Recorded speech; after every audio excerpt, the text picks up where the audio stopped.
you doing there, team? K-Man? Herbie. How you going, Herbie? How you going? Fantastic, Herbie. Fit, healthy and strong. Welcome to the Exercise Science series. Making it simple, and that's why we're here, to make things simple for you. Take something complex and make it simple so you can apply it to help yourself in your own health and fitness, and to help your clients if you're a trainer or a fitness professional. Today's session is looking at isolated exercise in the form of dumbbell raises. Dumbbell raises. So what am I talking about, dumbbell raises? What you'll find in the fitness industry, I like to call it a profession because we are professionals, is exercises, what we call supplementary exercises. Excuse my head, I'm going to pick up some dumbbells. Things such as, and I used to do these when I was a young up-and-coming bodybuilder. Obviously that stopped. So these dumbbell lat raises, yes, and dumbbell front raises, you do it individually or together, out to the side or bent over. Yes, side raises or lat raises or front raises, something raises with a dumbbell.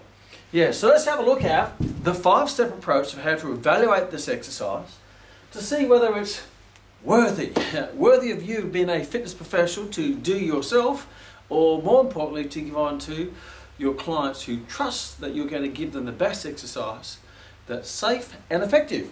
So, number one, what is the goal? Why do people want to do this exercise? Well, there's a variety of reasons that you may come across. They want to isolate the deltoids. They want to get the wider deltoids to give that nice chiseled look. Some people want to isolate the deltoids thinking they're going to give some striations in there to give definition and tone. Nice roundly shoulders like Linda Hamilton from one of the Terminators. Some of you won't recall what I'm talking about, but if you go back to some of the original Terminators, there's Linda Hamilton, and she had fantastic deltoids doing chin-ups. So a lot of people want deltoids, so let's go and do deltoid work. What are some other reasons? Maybe striations, tone, shape. You want to work the different parts of the deltoid to give you shape. We'll do the anterior deltoids, and we'll do the lateral deltoids, and we'll do the posterior deltoids. So there's some of the reasons why people do these exercises. So let's have a look to see if there's any, how can you say, meat on the bone of these claims. First of all, the most important, because as a fitness professional, your number one pledge is that you will not hurt your client, and if you are a trainer who's just training for yourself, I'm sure your goal is not to have an injury, whether now or down the track. So when you look at safety, you don't just look at an exercise, is it safe now? Like if I do a deltoid raise now or a side raise, does my shoulders blow off? That's not how you judge safety, because many times it's not the first cigarette that you smoke that gives you the cancer. It's the next 20 years of smoking cigarettes that give you the cancer. So you have to be smart enough, being a fitness professional as you are, or a very smart trainer, have to be smart enough to say, if I do this repetitively and consistently for the future years over my life, is it going to be good on the integrity of my shoulder or my joints or whatever joint you're looking at? So safety is not just measured short term. It has to be measured long term, because you're going to have a long life. I'm sure you want a long, healthy life full of quality of life. And if you're injured, you're not going to have good quality because you are injured. Yes, not good. So safety, if you have a look at this exercise, what we've got is the dumbbells. And I'll do it once again, so you can see the top of my head. Dumbbell side raises and front raise. Now I remember I was taught that when you do a side raise, you take it up and it's like a cup of tea. It's like a little, with the kettle at the bottom, you pour the tea. So you internally rotate. Take it up and internally rotate so you really get those middle deltoids going. That was how I was explained by one of my trainers at that time who consulted me in bodybuilding. So let's have a look at this action. So we've got shoulder abduction. Abduction going out to the side. Now, as you would already know from previous sessions that we've had together on the series, if I get the shoulder joint and I'll rip all the muscles off, this is what I get. I get Herbie. Apart from the head.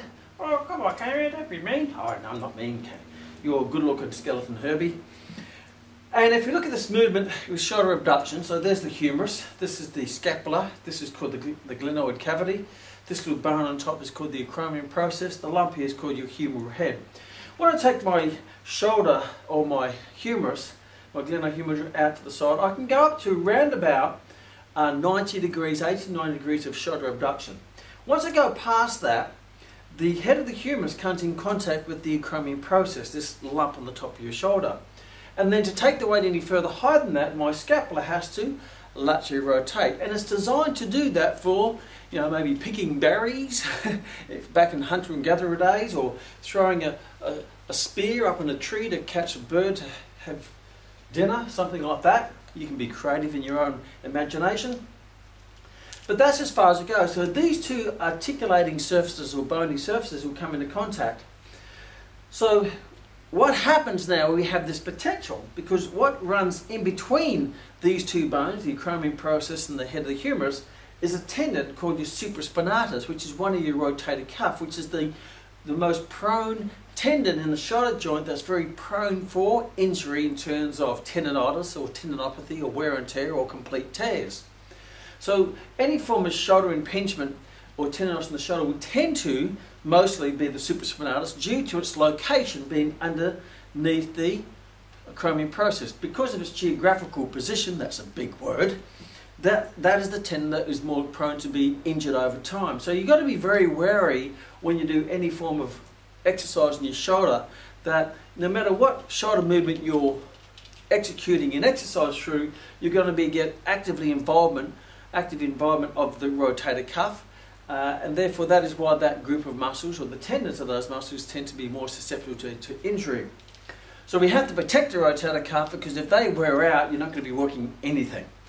So if you look at, say, the lat raise, what we're basically doing is we're taking the arm into abduction with medial rotation. So medial rotation means it turns inner rotation. And that is the prime position to impinge the supraspinatus. So any sport that involves abduction medial rotation, such as freestyle swimming or butterfly swimming, has a high incidence of rotator cuff injuries. I work with the national kayak team, the Olympic kayak team, and all I was doing is mending shoulders, because the top arm is abduction, medial rotation. When I work with Major League Baseball in the United States, pitchers have a lot of challenges with it, because the arm is abduction and medial rotation when they're throwing the ball. So this exercise not only puts the shoulder joint in abduction, medial rotation, it puts the supraspinatus, or basically grinds it between the two bony surfaces, that if I go above my shoulder height, I really impinge it, or greater potential to impinge it, and then if I actually medially rotate it, well, not only do I impinge it, but I actually grind it at the top. So if you wanted to do an exercise that not only impinged the supraspinatus, but grind it at the same time, then you would bring the arm up and medially rotate it. So if you look at this exercise, it is a classic exercise that promotes shoulder impingement and wear and tear of the supraspinatus. So obviously you're probably getting the hint from a safety point of view, from an anatomical and biomechanical point of view. It's probably not a good exercise to load up with a load at the end of the lever. So you get a load of a long lever, a high what we call moment of inertia, and you've got this impingement due to the position of the supraspinatus and the position of the two bony surfaces coming together.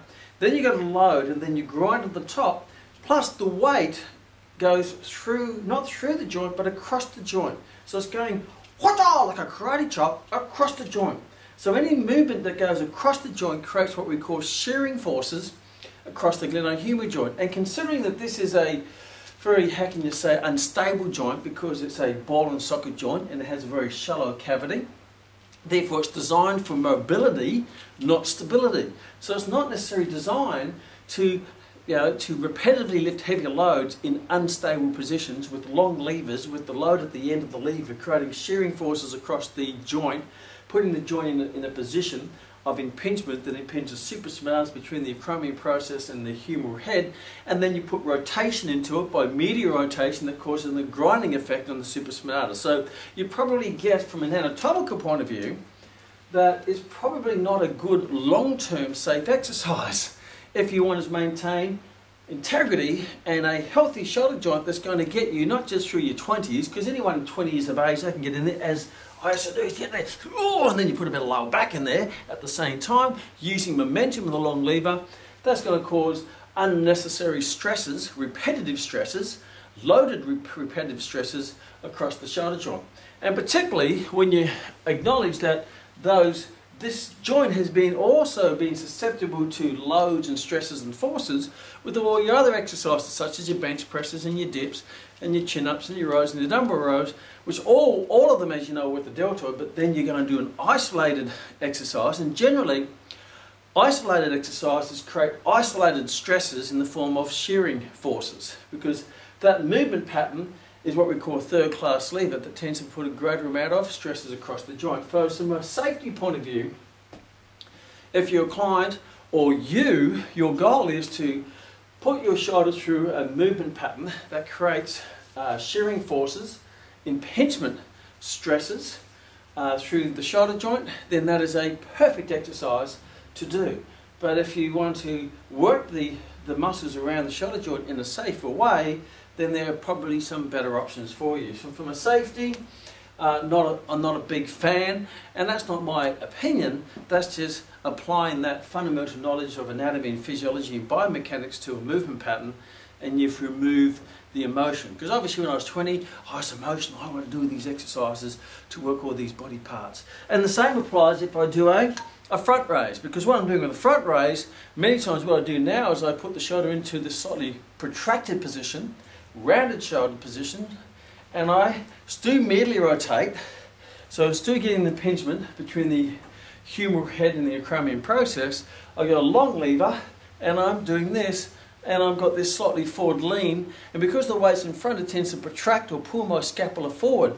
And what that can basically do is when the load's in front, it pulls the scapula forward, that pulls the acromion process down on top of the humeral head, that actually enhances impingement or increases impingement by narrowing that gap between the acromion process and the humeral head. What you want to do is widen that gap as much as possible so the supraspinatus works unimpinged, as you could say. So safety, probably not a big fan, whether it be doing it in the front, doing it to the side, or even leaning over. If you look at it from a functional point of view, does this movement pattern important in function? So if I'm going, oh my gosh, I've got my bag down here, I've got to pick that up and I'm going to go to the gym. Yes, so here's my bag, fantastic. Now I'm going to go to the gym. Off I go. So is that a movement pattern that is very relevant to most life activities? Do I pick things up like that? No, because if you did that, it would hurt your shoulder. Isn't that funny? I know everything. I live on the farm and I do lots of lifting things, and what I tend to do when I lift things from a safety point of view is I get the weight as close to my centre of gravity as possible and lift it up. I don't lift it out this way because that's going to hurt my shoulder. And because I've got a bit of, how can I say, years of silly exercises under my belt, those movements which I was showing you do actually hurt my shoulder right now, because I've got a fair bit of degeneration, not just in the tendons around the joint, but also in the cartilage and the surrounding tissue, due to many years of doing some of these, what I call silly, dangerous, stressful exercises. They're fantastic exercises to wear and tear out joints. Again, when I was 20, when I was 17, when I first started weight training in 18, 19, 20, 22, I could get away with it because I had lots of fresh tissue there, nice, fresh, healthy tissue. But over the years of wear and tear, and you add on top of that my sporting endeavours and activities in general life, and what I'm actually doing is accelerating the aging process in the form of degeneration of a joint, and I certainly would not advise that. So from a functional, is that really a functional movement?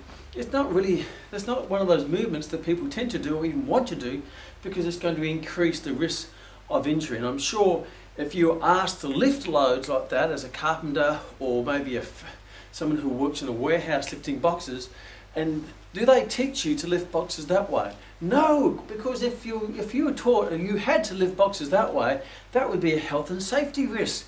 The occupational health and safety officer will be down on you really quickly, because that would be dangerous movement patterns in the workplace. So if it's not really promoted in the workplace, it probably shouldn't be promoted in the gym. If it's dangerous in the workplace, what makes me think it's actually safe in the gym? Oh, I don't know. Interesting. So it's not very functional because the body works as a multi-joint, compound-natured way. If I'm lifting something up, I'm lifting this way up. I'm pushing this way. I don't tend to lift things because that creates what we call, as I said beforehand, shearing forces. Is there a benefit? If you look at, is there a benefit in terms of activating the deltoids? Well, yes, it does activate the deltoids. Yeah, so what you're basically doing is you're overloading the deltoid while stressing the joint. You are compromising the joint to load the muscle. So be careful that you don't train the muscle while destroying the joint. Because once the joint is destroyed, that's a big word, I understand that, but once it's destroyed, you're not going to be able to work the muscle. And I have worked with people where the joint is actually pretty well stuffed. I've worked with young athletes, rugby union players, and athletes in cricket and so forth. They've overloaded so much in the gym, it's completely aggravated the joint. They've got tendonitis now, they're only in their 20s, and they always got a level of grade 2, grade 3 tendonitis in the shoulder joint, which has significantly affected their sporting career because not what they're doing in the sport, but what they're doing in the gym, trying to help the sport. But unfortunately, it helps it initially because you're loading up the muscles and the joints are fine. But as soon as the joints start playing up, or the tendons, the ligaments, then the sport, you can't participate in the sport because you've got too many injuries. Remember, it's not muscular, but many times it's joint pain that limits your performance. So is there a benefit? Yes, it does train the deltoids. Of course it does. Otherwise, how else would you flex or abduct or, horizontally extend the shoulder joint? So yes, it does train the deltoid. However, it trains it in a dysfunctional way, in an unsafe movement pattern with an unsafe flow that causes deterioration of the joint and the tendons and the soft tissue around it. So let's lead to our next question. Is there a better option? Well, when you understand anatomy, which I'm sure you do, or you're learning, is the role of the deltoid is to, one of its major roles is to stabilise the glenohumeral joint. It works cooperatively with the rotator cuff, which is your supraspinatus, your infraspinatus, your teres minor, and under here your subscapularis, which all originate on the scapula and they insert onto the head of the humerus. So their role is to maintain, yes, their role is rotation, hence they're called the rotator, but more significantly from a function point of view, one of their roles is to stabilise the glenohumeral joint while doing shoulder movements. And the deltoid, if you look at its position, which is the clavicle, the spinal scapula, and the acromion process, it originates up here and it all inserts onto the lateral proximal humerus, or of the humerus. So its role is, yes, it assists with, say, flexion with your pectoralis major, or your latissimus dorsi when you bring it back. It assists with those movements, but its predominant function is to stabilise, to help stabilise, work with the rotator cuff to stabilise the glenohumeral joint. So the deltoid is very much a stabilising muscle that also is an assistant mover, is because it's an agonist. It assists the prime mover in those movement patterns. So I guess the point being is if you're doing bench presses or you're doing rows or chin-ups, you're getting plenty of muscle activation of the deltoid while performing functional-based movements, compound-based movements where loads are going through the joint rather than across the joint. So joints are designed to withstand forces going through, whether it be compression or traction, but they're not designed for loads going across. I was burning some wood yesterday and I have these big planks of wood, and if I need to break them in half to get them into my little burner. So how do I break that piece of wood? Well, I don't get the piece of wood and crush it or pull it apart because I don't have the strength. You can't get a piece of wood and just go crash, no, or pull it apart. What I did is I just put it down and I just chopped through it. I put my foot on it and just went chop. So I applied this powerful shearing force. It wasn't even powerful, and the wood just snapped quite easily. So think of that as the joint. There's a lot of stress going across the joint. So from if you're looking at a better option, you get plenty of deltoid in your bench press, in your rows, in your chin-ups. Every movement pattern going through the shoulder joint activates your deltoid. And if you put yourself in, say, a bench press, you're working your deltoid now through the horizontal plane rather than the frontal plane. And the horizontal plane, it still works the deltoid, but it works it through a stronger, safer plane. Because if you're, say, doing a shoulder press or lat raise, it's working it through a weaker, unsafer plane because this movement pattern creates impingement. It's not in a stronger position because it's got shearing forces. Rather than doing, say, a bench press, you're still activating your pecs and your tricep and your deltoid. And your deltoid, as you get stronger on your bench press, what's going to happen to your deltoid? It has to get stronger in a balanced way with your pectoralis major. So if you're getting stronger in the bench press, then your pectoralis major is getting stronger, your deltoids are getting stronger, your rotator cuff are getting stronger to stabilise the glenohumeral joint, otherwise you wouldn't be able to perform that loaded lift. Your triceps are getting stronger because they actually extend the elbow joint. So they all get stronger in a balanced, functional way that leads you a step closer to your genetic potential. So is there a better choice? Absolutely. Just stick to the compound-based movements that puts the scapula and the joints in strong, stable positions where you can lift a strong weight to get a strong result, rather than putting your joints in a weak position where you lift a weak weight to get a weak result. Because if you look at the weight that you lift in, say, a lat raise, these here aren't very heavy. I think they're about 7 kilos. That's, I can only probably feel that in the joint, by the way, right in the tendons in the joint. What you lift in a lat raise is far less than what you can lift in a bench press. But if you're lifting a very heavy weight in the bench press relative to your strength, all that weight not only is it going through your target muscle, being the pecs, but it's also going through your deltoid. It's quite amazing that people target the pecs but don't realise the limiting factor in the bench press is not your pecs anyway, it's probably your deltoids or your triceps or your rotator cuff, because you're only as strong as your weakest link. So when you do any big exercises, it's going to be the smaller assisting muscles that will fatigue first, which will bear brunt of the load anyway, and will fatigue first before you can actually activate your bigger muscles to their full potential. So your big muscles' ability to activate to full potential is dependent upon your small muscles getting stronger.